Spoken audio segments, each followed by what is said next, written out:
এই সেভ করা word ফাইলটাকে open করবেন। করার পরে ইনসার্টে যাবেন, যাওয়ার পরে দেখেন ওয়ার্ড আর্টে যাবেন, যাওয়ার পরে দেখেন এবার স্টাইলটা কিন্তু চেঞ্জ হয়ে গেছে।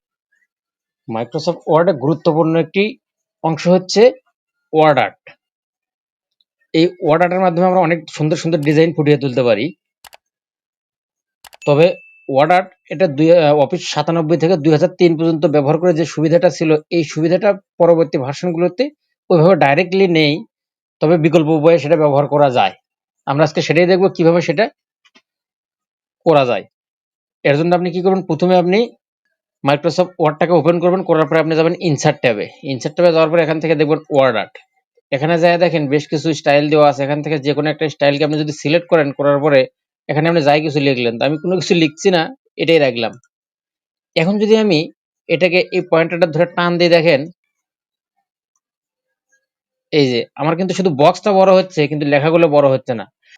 এই লেখাগুলো এখান থেকে বড় করা যায়। এটার জন্য কি করতে হবে, আপনাকে এই লেখাগুলোকে সিলেক্ট করবেন, করার পরে আপনি কি করবেন, কিবোর্ড থেকে কন্ট্রোল শিফট এবং ডট এই তিনটা বাটন একসাথে চাপবেন।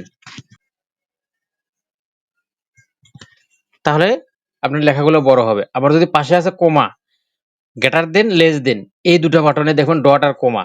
আপনি যদি আবার কন্ট্রোল শিফট কমা চাপেন তাহলে লেখাগুলো ছোট হবে। কিন্তু অফিস 2003-এ ওয়ার্ডের ব্যবহারটা অনেক বেশি কমফোর্টেবল।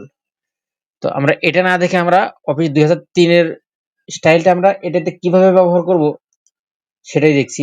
তো চলুন শুরু করা যাক। এটাকে আমরা ডিলিট করে দিচ্ছি। দেওয়ার পরে প্রথমে ওয়ার্ডটাকে চালু করার পরে আপনি এটাকে আগে কি করবেন, সেভ করে নেবেন। আপনি যাবেন ফাইলে, যাওয়ার পরে সেভ অ্যাসে যাবেন।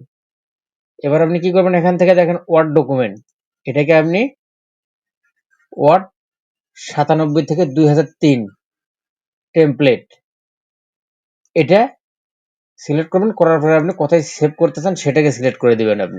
আমি ডেস্কটপে সেভ করব। আমি 1 2 3 নেম দিয়ে সেভ করলাম, সেভ। এবার আমি এটাকে কেটে দেব। এবার আপনি এই সেভ করা ওয়ার্ড ফাইলটাকে ওপেন করবেন।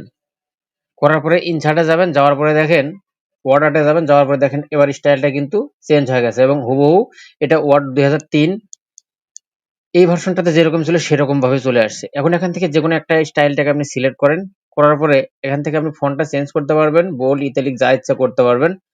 তো আমি এটা ওকে দিচ্ছি। দেওয়ার পরে এখন দেখেন যদি আমি এই পয়েন্টারটা ধরে টানি, এই যে আমার লেখাগুলো কিন্তু বড় হয়ে গেছে। এবার আপনি এখানে যে কোনো একটা স্টাইল ব্যবহার করতে পারেন, যে কোনো কালার।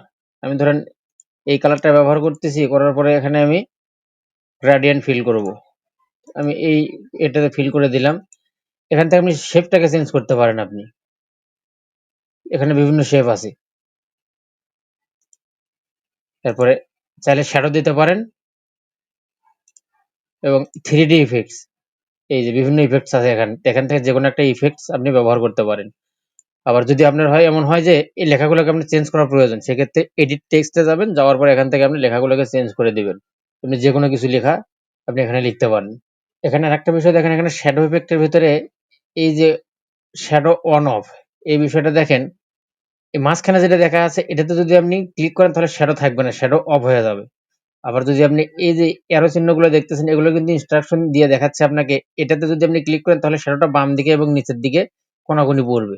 এই যে এটা আপনি এই যে দেখে কিন্তু বোঝা যায়।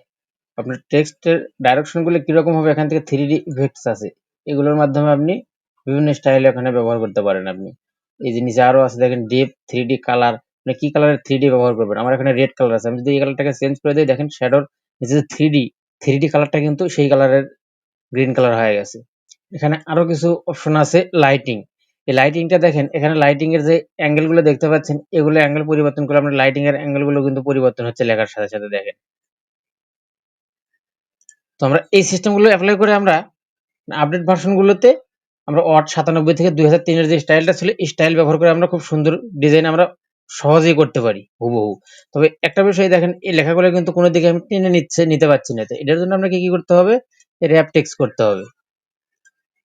র‍্যাপ টেক্সট করে এখন যদি আপনি এটাকে টানেন, এই যে আমার মাউসটা একটু সমস্যা করতেছে, এই যে এখন আপনি যে কোনো দিকে নিতে পারবেন। তো যাই হোক, এভাবে আপনি ওয়ার্ড ব্যবহারটা করবেন। যদি ভিডিওটি ভালো লেগে থাকে অবশ্যই চ্যানেলটিকে সাবস্ক্রাইব করে বেল আইকনটি ক্লিক করে দেবেন এবং ভিডিওটি দেখার জন্য আপনাকে অসংখ্য ধন্যবাদ।